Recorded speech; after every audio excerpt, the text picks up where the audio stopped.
Vamos conversar com a doutora Maitê Pimentel. Tenho a honra, o prazer e a satisfação em recebê-la sempre aqui. Seja bem-vinda. Obrigada, Rê. Vamos falar sobre obesidade e novos tratamentos. É isso, eu já estou curiosa desde já, mas antes de começar a nossa conversa, vamos acompanhar um vídeo para introduzir o assunto. No ano passado, o Ministério da Saúde divulgou dados alarmantes sobre a obesidade no Brasil. Atualmente, mais da metade da população adulta do país está com excesso de peso, enquanto quase 20% já é considerada obesa. Entre os anos de 2006 e 2018, o número de obesos brasileiros aumentou cerca de 70%. Muito além da questão estética, a obesidade é uma doença crônica que pode desencadear diversos problemas de saúde, como hipertensão, apneia do sono, acúmulo de gordura no fígado, infarto e AVC. Na nossa pauta médica de hoje, a doutora Maitê Pimentel vai desmistificar a obesidade e explicará sobre os novos medicamentos para combater este problema de saúde pública. E é um problema que só aumenta, né, doutora? Cada vez aumenta mais. Nossas crianças, 33% a 37% estão obesas, de adultos, 68%, e a obesidade ela dobrou no mundo em 6 a 8 anos. No mundo? No mundo. E foi daí que a gente começou a estudar um pouco mais obesidade e não tratar a obesidade com preconceito. Boa. A obeso é aquele que não faz exercício e que come errado. Não. Na verdade, com toda essa evolução, né, essa pandemia que a gente chama de obesidade, começaram a ter verbas e incentivos para pesquisa científica. Para estudar. Porque a gente nem tinha muito remédio para tratamento de obesidade. O que todo mundo conhece, anfetamina, sibutramina, né? Que é o que a gente usava 10, 15 anos atrás. Porque não se entendia obesidade como doença. Sim. Pensava que era só comer em excesso. Então, pensavam em quê? Remédios para inibir o apetite para a pessoa comer menor quantidade. Mas não se pensava em genética, em metabolismo, acelerar, distúrbios cerebrais, neurotransmissores, apneia do sono. Quem não dorme direito aumenta em 20% a obesidade. Tá vendo? Desbiose intestinal, o intestino é 30% do peso. Ninguém nem pensava em que nosso intestino ia fazer alguma coisa com a obesidade. Sim. Né? Então, enquanto a gente vai conversando, a gente vai soltar umas telas sobre mitos sobre obesidade. O primeiro deles, então, vamos começar. A obesidade é apenas resultado de maus hábitos, como comer demais. Acabamos de falar. Mito. Então, é lógico que o excesso de coisas erradas, qualidade errada e quantidade, lógico, é o entra e sai. Você tem que gastar mais fazendo atividade física e entrar menos com boas qualidades. Mas aqui vem realmente o conceito que a gente tem hoje de obesidade. A obesidade vem de 8 fatores principalmente. Mais de 200 genes envolvidos em genética. Então, 60% do seu peso é genético. Quer dizer, não tem gerência nenhuma. Então, por isso que se eu te colocar num spa, te vigiando, aí eu não vou ver se você está mentindo ou não, com outra pessoa, mesma idade, mesmo peso, mesma altura. Eu dou a mesma comida e o mesmo exercício. Uma pessoa vai perder mais do que você ou vai perder menos. Então, isso acontece. A gente tem vários amigos que comem muito e são magros. Sim. Né? Os fatores hormonais, então existem vários hormônios que alteram o metabolismo. Não só tireoide, igual todo mundo pensa, ou cortisol, hormônio do estresse. Resistência insulínica, hormônio da prolactina e assim vai. Por isso que sempre tem que ter uma investigação hormonal antes da gente montar a estratégia da perda de peso. Fator psicológico. Então, quando a gente está mais nervoso e estressado, a gente não vai em busca do doce, na beliscação? Sim. Porque falta serotonina no cérebro, e aí a gente busca isso. Pacientes workaholics, trabalham pra caramba, pulam refeição, chega à noite, parece o gremlin, ele come tudo diferente do que ele pensou no começo do dia. Até como recompensa, né? Sim. Isso é falta de dopamina, o hormônio da determinação. Então, se eu pesquisar isso, por que eu não dou dopamina para um paciente e ele não vai melhorar? Sim. Então, a gente hoje em dia vê o perfil do paciente, se ele é beliscador, se ele é compulsivo, memória emocional que você falou. Então, a gente tem compensações. Você faz as coisas, tô triste, tô cansado, isso não... Eu compenso na alimentação. Desbiose intestinal que eu falei, sono e vigília e organização e disciplina. Olha que coisa. Mesmo quem tem genética desfavorável, não é por isso que vai falar, então eu vou ser obeso para sempre. Não, você vai ter um maior sacrifício, mas você também vai conseguir. E aí que está a questão de você ter disciplina e organização. Por quê? Obesidade, o tratamento é rotatividade.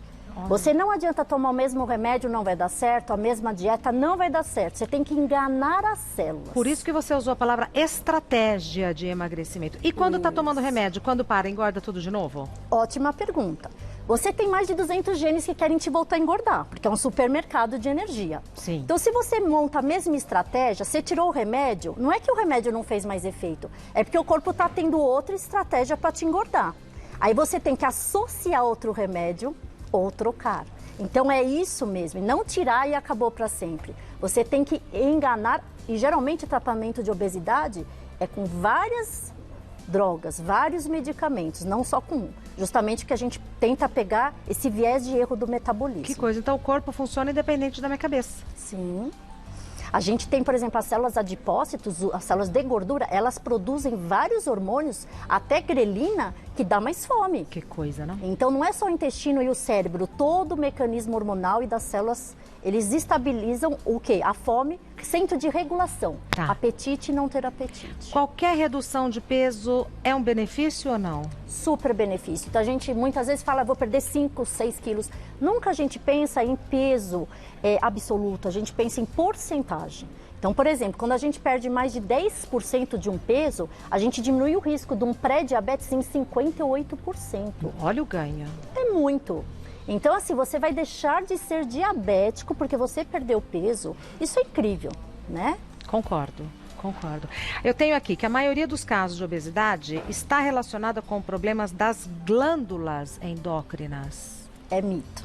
Lógico que a gente tem mais de 15, 20 hormônios, glândulas que alteram o metabolismo, o pâncreas com a resistência insulínica, a adrenal com o hormônio cortisol, as adrenalinas, mas enfim, a maior parte dessa questão de engordar ou não engordar é genética e metabólica, não é só glândula. Tá. Então, como eu falei, não existe o mais, é multifatorial.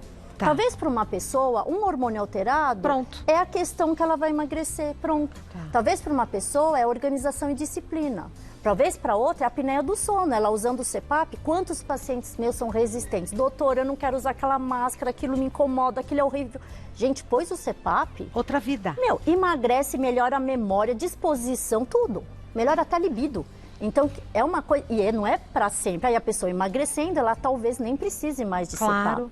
Então, você vê que às vezes para cada pessoa tem que ser feita investigação. E eu tenho escutado muito, inclusive aqui com você, sobre o intestino funcionar bem e tal. Tomar laxante é indicado ou não? Você sabe que tomar laxante, o médico já abre o olho, essa pessoa tem uma tendência a ter anorexia, né? É mesmo? Porque as pessoas que têm síndrome do corpo disforme, que é se enxergar mais gordinho ou mais magrinho, ela tem essa tendência de usar laxante diurético, né? As meninas que querem ser muito magras. Laxante não é uma coisa que favorece o emagrecimento, porque ele inclusive destrói a flora intestinal, né? Que é a microbiota intestinal, que a gente dá esse nome. E isso pode piorar as gut-bactérias, que são as bactérias do bem. Então, a curto prazo, lógico, todo mundo que desidrata com uma diarreia vai perder peso, só que você tomou meio litro de água, você vai engordar de novo. Então, isso não é favorável. Tá. Isso, inclusive, ao longo do tempo, você vai piorar a desbiose intestinal e vai engordar ainda mais. O que é estar acima do peso? Eu nunca entendo quando eu falo, ela está acima do peso. O que é estar acima do peso, doutora Maitê Pimentel? Adorei. Porque muitas vezes, né, você está acima do peso por massa muscular e não por gordura. Então, o conceito de estar acima do peso pela Organização Mundial de Saúde é um cálculo peso dividido pela altura ao quadrado. Tá. E nesse cálculo, a gente tem a classificação de sobrepeso, obesidade grau 1, 2 e obesidade mórbida. Então, peguem o peso de vocês, dividam pela altura ao quadrado e vai dar um número. Se esse número for maior que 40, é obesidade mórbida. Se for de 35 a 39,9, obesidade grau 2. 30 a 34,9, obesidade grau 1. E se você tiver de 25 a 29,9, é um sobrepeso. Então, estar com o peso ideal é entre 17 e 24,9. Nessa continha Nessa aí. conta. Mas isso é uma coisa que a gente não pega a porcentagem de gordura do corpo. Então, muitas vezes você é magro nesse cálculo e é o falso magro. você tem uma porcentagem de gordura a mais. Então, hoje, as novas técnicas, além dessa tabela, a gente usa a cintura abdominal e usa a bioimpedância ou DEXA, que é uma ressonância que a gente vê a porcentagem de gordura desse paciente. Então, eu olhando para uma pessoa, não posso dizer se ela está acima do peso ou não. Ela pode estar magra Sim. ou pode estar gorda, e isso não dizer o estado do real do peso dela. Sim. E outra coisa, nós temos as mulheres, por exemplo, estamos falando de mulheres. Maçã, que tem a gordura visceral, a barriga aumentada, e a mulher pera, que é magrinha na barriga e o quadril aumentado. Essa estrutura tem fator genético, é lipodistrofia, tem a ver com vários receptores. Mas a mulher pera, ela não é necessariamente uma obesa. Essa gordura que tem das coxas, elas até protegem o coração. O importante é a gente diminuir a gordura visceral, da gordura da barriga. Tá. Então, mulher tem que ter de 80 a 88 de cintura abdominal e homem de 94 a 102. Então, para quem está em casa, será que eu posso ter essa gordura do mal? Pega a fita métrica. Pega a fita métrica. Não só a balança, mas pega a fita métrica, já é então, um bom índice. Para a mulher é até 88. Isso. E para o homem? Até 102. Tá. E obesidade infantil, tem como tratar? É o caminho mais assim, importante para a gente pensar no nosso futuro, é tratar criança. Por quê? A célula de adipócito, na infância, ela de 2 vira 4, vira 8, ela é exponencial, a gente forma células de gordura. O adulto, ele não forma, ele aumenta ou murcha essa célula. Então, se uma criança produz muitas células de gordura, ela vai ser um adulto com muita dificuldade para emagrecimento. Porque vai carregar para o resto da vida. Olha a responsabilidade. Memória metabólica das células de gordura é o mais importante. E mesmo um adulto, se ele emagrece, mas na bioimpedância não tirou gordura, ele vai fazer efeito sanfona, ele vai voltar a engordar. Tá. Por isso que eu falo no consultório, só vai receber alta quando a bioimpedância estiver boa. Nota 8 da bioimpedância no mínimo, de 8 a 10, 80 a 100, aí é mais um caso de estética. Aí a pessoa pode optar ou não a fazer o tratamento. Quanto mais alto o número, mais próximo da estética padrão. Isso, de 80 a 100 é o ideal da estética. E criança tem outro fator, Rê. Não só a gente tem uma propensão de ser um adulto mais obeso, mas você diminui o crescimento, a estatura final dessas crianças, o que também dificulta a obesidade, porque quanto mais baixinho, né, menor peso tem que ter. Hipogonadismo. Então, o desenvolvimento puberal também é interferido quando a gente tem obesidade. Tá. Então, pode ser um adulto com maior tendência de obesidade, distúrbios de puberdade e baixa estatura quando não se trata de obesidade infantil. E é muito comum a gente ouvir que não é bom tomar remédio para emagrecer. Sempre vem assim, tomar remédio para emagrecer. É uma questão discutível. Exatamente, isso é um mito. Por quê? Se a gente pensa que o paciente é folgado, não faz exercício porque não tem força de vontade, come errado porque o psicológico dele é bom, a gente está falando que a obesidade é uma coisa que a pessoa faz errado. A gente não está tratando com uma doença, com multifatores. Sim. Então, se o paciente tem um distúrbio hormonal, se ele não trata com remédio, ele não vai emagrecer. Não tem como. Se o paciente tem um metabolismo baixo, é fácil julgar quem tem um metabolismo alto. Ele acha que a pessoa não tem força de vontade, mas não é isso. Por que a gente não acelera o metabolismo com coisas corretas? Prescritas por médicos. Né? Aí entra um fator muito importante, porque existe muita enganação nesse mercado da obesidade. E má fé. Por exemplo, eu fui clonada já 5 vezes, tem 5 a 8 fake news mostrando... Eu estava uma vez falando numa reportagem da liraglutida, um remédio que foi aprovado pela Anvisa para emagrecimento. Pegaram esse meu vídeo e colocaram potinhos de outra substância e disparam. E a pessoa em casa... Não sabe. Não sabe. Aí fala, nossa, esse remédio 10 quilos em 5 dias. Meu, aquilo chama a atenção. Então, cuidado todo mundo em casa, porque agora tem muita onda de fake news. Então, vai para a Sociedade Brasileira de Endócrino, pesquisa se esse remédio foi aprovado realmente pela vigilância. Pesquisa quem está indicando. Quem está indicando, o CNPJ. Então, seja mais criterioso, né? E tirar da cabeça que remédio de emagrecer faz mal. Depende. Depende para quem a gente vai usar, a quantidade. Perfeito. E se há necessidade. Perfeito. E mudou-se muito. Então, antigamente a gente só tinha sibutramina, anfetamina, que todo mundo conhece, que aumentam a adrenalina cerebral, deixa mais disposto, animado, mas deixa a pessoa mais nervosa, com taquicardia. Então, existem contraindicações. Não que eu seja contra, existem pacientes que têm indicação de, por exemplo, sibutramina. Mas hoje nós temos outros tipos de remédios. Impressionante. E muita coisa se pesquisa, quer dizer que daqui 5 a 8 anos, Rê, a gente vai ter quase 5 a 8 moléculas incríveis para a obesidade. Tudo na linha do raciocínio de não mexer com o coração, de não dar rebote para voltar a engordar e não mexer com o sistema nervoso central. E o fígado, né? E tudo, né? Que é o medo de todo mundo. Exato. Ah, eu vou tomar remédio, eu vou ficar maluca. Não, existem remédios que não mexem nem com a cabeça. Todos esses nomes são remédios? Olha que legal. É difícil de falar, né? Esse GIP nem foi lançado ainda, ele está em pesquisa.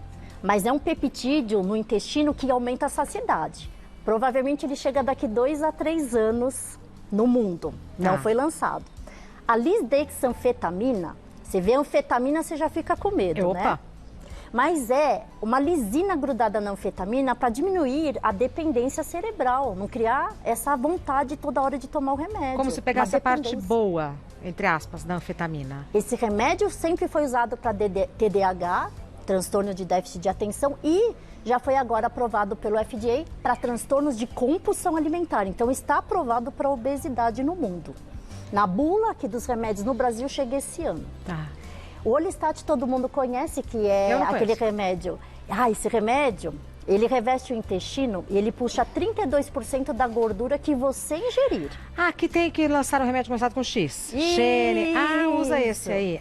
Então, se você comeu gordura, ele vai puxar, mas é ingrato para algumas pessoas, porque sai correndo pro banheiro, né? E assim, se você come muita gordura, é muita caloria. Nem sempre vai compensar, mas a gente usa para pacientes que têm triglicerídeos altos, esteatose hepática, então ele tem suas indicações. Para vocês verem que um remédio não é o mesmo para todo mundo. Exatamente, doutora. Ele é específico e é na mão de um especialista que você vai saber trocar, vai saber efeito colateral, vai se sentir seguro e vai ter dosagem. Exatamente, tudo muda. E às vezes, por exemplo, um remédio dá efeito adverso, eu faço uma outra fórmula, dou um outro para compensar esse efeito adverso. A lorcarcerina. Esse remédio ele foi lançado aqui no Brasil o ano passado e foi retirado do mercado, apesar de estar 8 anos nos Estados Unidos, um pouco até mais. Por que foi retirado aqui? Isso é bom até eu falar porque algumas pessoas compraram esse remédio. Ele aumenta a serotonina cerebral, então ele diminui a vontade de beliscar. Pessoas que ficam pegando docinhos durante o dia. Aí eles foram estudar e aumentou um pouco a população com câncer no uso desse remédio. Mas não é que o remédio propriamente deu câncer. A gente tem a população obesa tomando remédio e obeso diabéticos tomando esse remédio. Todo diabético ele tem uma propensão maior de ter câncer por causa da resistência insulínica. Então não fiquem com medo, o estudo ainda vai ser terminado para mostrar evidência, mas é uma coisa que não é tão perigosa. Mas a priori ele foi retirado do mercado faz um mês. Mas evidência não há? Não há. Análogos de GLP-1. Esses são as grandes moléculas da obesidade. A gente tem a liraglutida, que já tem prescrição para obesidade, a gente usa muito. E está em estudo a semaglutida para obesidade. Ela já existe para diabéticos, mas ela vai ser lançada daqui 2 anos para obesidade. Todas essas moléculas, os análogos, eles estimulam a saciedade. Então, olha só, não mexe com a cabeça, não cria dependência, não dá rebote de voltar a engordar, não mexe com a hipertensão nem taquicardia. Olha que incrível. Você simplesmente vê a comida, eu falo que o zóio gordo continua, faz aquele prato enorme e gostoso. Mas você começa a comer... E se satisfaz logo. Parece um elefante, você come metade do prato já foi. Engraçado isso, né? Eu fico... A minha saciedade vem nas primeiras garfadas, é uma coisa natural minha. Eu tenho vontade de comer tudo, mas pouquinho. Isso é ótimo, é como se você já tivesse isso, entendeu? E existem pessoas que, geneticamente falando, não têm muito isso. Então elas têm mais fome mesmo. Então não é... A Tem que comer. Sente fome. E aí ela usando esse tipo de remédio é como se fizesse uma bariátrica. Olha. Né? Você diminui o apetite, a vontade, dando saciedade. E aí teu estômago não vai ficar tão dilatado. Então é óbvio que todo mundo fala, ai, doutora, tirei o remédio de emagrecer, eu vou voltar a engordar? Se você não tiver a dieta, exercício, sacrifício, vai. E como eu falei, existem distúrbios metabólicos e genéticos. Existem pessoas que vão ter que sempre estar cuidando da obesidade, né?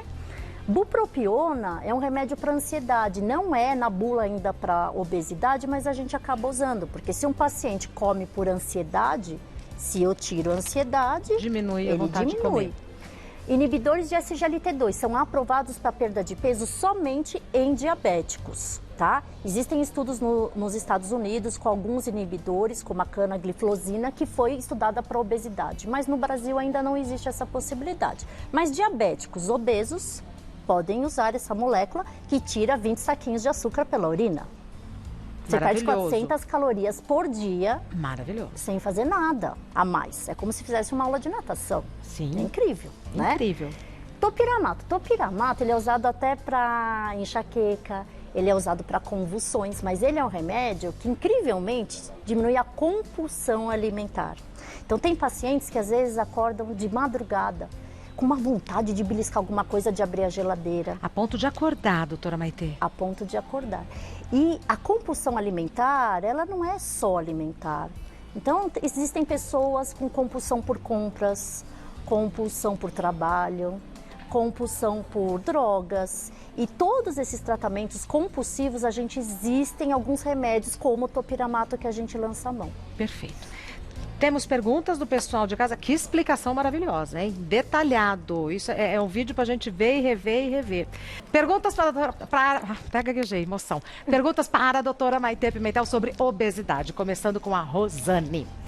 Como o médico identifica se uma pessoa está com excesso de peso ou já chegou ao nível da obesidade? Muito bem, Rosane. Então, assim, o critério é mesmo o peso dividido pela altura ao quadrado, que a gente até já acabou explicando, mas não se enganem com a balança. A gente tem que fazer bioimpedância e fita métrica.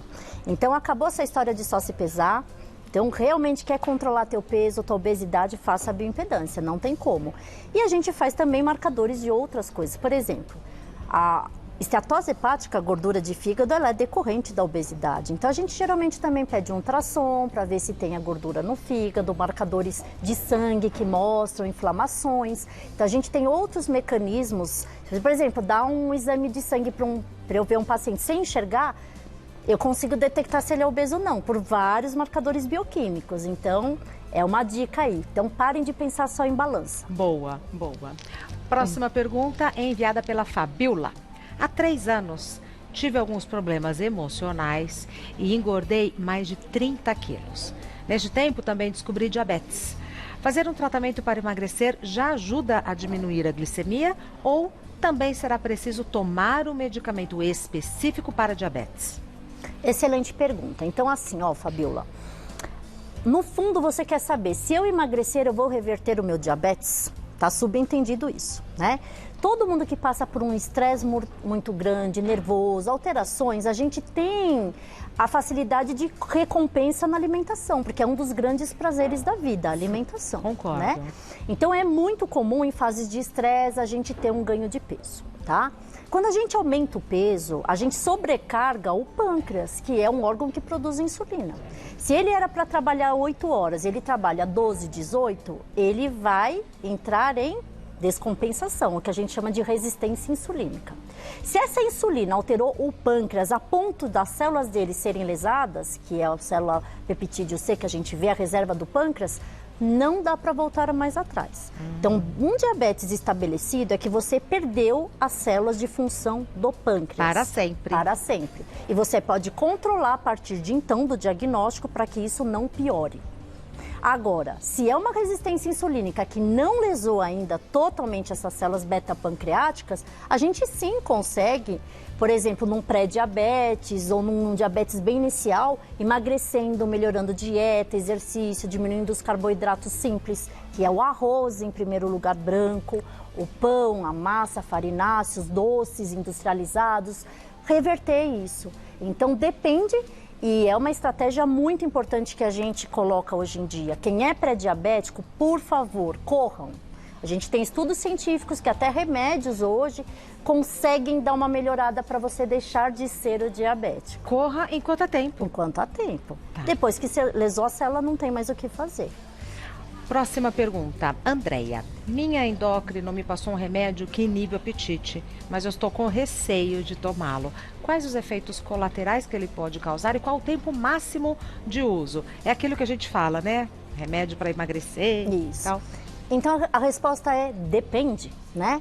Então, por exemplo, o grande medo das pessoas era o quê? Com a anfetamina, né? Que é um remédio que sim pode criar rebote, depois dá mais fome, que a pessoa pode ter arritmia cardíaca, pode ficar mais nervosa e estressada, mas não para todos. Então, se você não tem distúrbios cardiológicos, se você já tem um ânimo mais pro LOL, que é um transtorno de humor mais para depressão, cansaço, indisposição, se você tomar um remédio que te agita, como dizem meus pacientes, agora eu tô varrendo o céu, você vai querer fazer exercício, você que vai querer fazer a dieta, você vai... Depende. Então, se a gente, por exemplo, toma uma sibutramina, é mais para pacientes que têm vontade de doce, de beliscação, mas também não pode ser usado para hipertenso. Se eu uso um análogo de GLP-1, é um paciente mais compulsivo, aí também não vai interferir na cabeça. E se eu associar um remédio com outro, e se eu acelerar o metabolismo, então parem de ter medo de remédio. A gente tem que ter medo de ter obesidade. Obesidade leva ao diabetes, à hipertensão, esteatose hepática, infarto e derrame. Então, obesidade sim é a maior causa de mortalidade e não tomar um remédio bem prescrito e bem orientado. Perfeito. Mais uma. Lilian, estou no 8º mês de gestação. Ai, parabéns, Lilian. Estou no 8º mês de gestação e já engordei 20 quilos. Após o meu filho nascer, quais cuidados devo ter para evitar a obesidade? Então, Lilian, a média de ganho de peso numa gestação, a gente recomenda de 8, 9 quilos, né, nos 9 meses de gestação. Aí já passou, né? Será que foi por peso mesmo de gordura? Será que é inchaço, se é edema? Será que é um distúrbio metabólico que existe? E tudo isso tem que ser investigado. Toda vez que a gente tem uma obesidade na gestação, a gente aumenta inclusive o risco de diabetes gestacional. E 30% dessas mulheres com diabetes gestacional vão evoluir para diabetes depois, tá? Mas muda muito o ciclo biológico, todos esses hormônios na gestação, aumenta a prolactina, os hormônios sexuais alteram, depois cai toda a libido 6 meses depois da gestação, o metabolismo cai, se a mulher não amamenta é pior ainda, se amamenta ainda começa... Nossa, muda tudo. Muda tudo. Muda tudo. Então, assim, tudo muda, até o cabelo, as unhas, tudo. Tudo. Os homens têm que ter paciência, as mulheres têm que ter paciência e têm que procurar ajuda, porque quem já tem algum distúrbio para obesidade, nessa fase pode desencadear mais ainda. Então tem que tomar cuidado, tem que passar por um bom nutricionista nessa fase da gestação e pós, não pode tomar remédio com aleitamento, hein? Então tem gente, eu vou tomar de qualquer... Não, pelo amor de Deus. Deixa reequilibrar o hormônio, tudo. Aí a gente dá um boom depois, aí fica a mãe magrinha. Ô, doutora, e quando eu estava grávida da Rafaela, que faz muito tempo, tinha ali, não é bom engordar até tantos quilos, mais do que isso não é bom. Ainda tem esse protocolo de que na gravidez não é interessante engordar mais do que tantos quilos? Exatamente, mas a gente não... Mais de meio quilo a 1,5 kg por mês. É esse mais ou menos. E a gente sabe que nos últimos meses da gestação é o pior, porque aumenta o risco da hipertensão e do diabetes gestacional. E pré-eclâmpsia, né? Então a gente toma muito cuidado. Mas no final é 7 a 9 quilos a média de peso que a gente tem que engordar durante uma gestação. Eu ganhei 8 quilos. Foi certinha. Mas não tinha vontade de comer, né? Você Deve não ser tinha genética. muita fome? Não. E aí quando eu tinha vontade de comer assim, tomate, mexerica, iogurte. E você teve aqueles desejos, sabe? Aquelas vontades? Não, mas quando me dava fome que eu era capaz de pegar um pedaço da planta e comer, era uma fome absurda, mas eu não tive desejo. Engraçado, né? E sabe que desejo de gestante tem um nome até, a síndrome da fome oculta. É algum nutriente que o nenenzinho tá querendo e aí a mãe quer aquilo. Então tem um fundamento o desejo. Tem. Né? Próxima pergunta da Lilian já foi do Felipe. Estar acima do peso pode causar algum tipo de câncer? Isso é verdade, tá? Então a obesidade aumenta um hormônio chamado insulina. E essa resistência insulínica está comprovada cientificamente que aumenta principalmente câncer de mama, de tireoide, de intestino grosso, de pulmão e de próstata. Então, quando a gente, por exemplo, mulher... sério, hein? É sério. Por isso que a obesidade tem maior risco de ter câncer mesmo, e diabéticos também, porque diabéticos também aumenta a resistência insulínica. Quem tem síndrome do ovário policístico e não trata também aumenta a resistência insulínica. Então, olha a gravidade. A gente, às vezes, né? Por isso que, por exemplo, a mulher tem câncer de mama, o gineco briga com ela. Você tem que emagrecer, você tem que emagrecer. É protocolo justamente até para não dar uma metástase depois. Então, cuidem-se, porque obesidade é fator de risco. Como eu falei, para diabetes, hipertensão, gordura de fígado, infarto, derrame e, inclusive, para câncer. Então, a pergunta do Felipe é sim. Sim, tem que tomar cuidado. Sim, pode e provavelmente vai desenvolver algum tipo de doença. E quem tem genética já de algum desses tipos de câncer, aí tem que tomar mais cuidado ainda. Bom, como eu disse, tive a honra, o prazer e a satisfação de receber a doutora Maitê Pimentel, que é médica endocrinologista. O site da doutora Maitê é endoc.com.br. Endoc, abreviatura de endocrinologista, endoc.com.br. O Instagram da doutora Maitê é @Maitê_endócrino. Maitê escreve MATHE, é Maitê com TH, Maitê_endócrino. Me dá um abraço, que eu tava com saudades, belíssima, como sempre. Tão inteligente, que orgulho, viu? Muito Eu obrigada. agradeço muito essa oportunidade, porque eu sei que para quem está em casa nem sempre tem informação, né? Confiável. E acesso a muitos médicos. Então, só o despertar das pessoas em casa, de falar que existe a possibilidade, que existe algum tipo de ajuda, já é o grande benefício que você está trazendo para todos. Eu não, graças à doutora Maitê. Maitê. Esse é um vídeo para você ver e rever várias vezes, para informação segura e atualizada. Obrigada. Muito obrigada, até vai com Deus.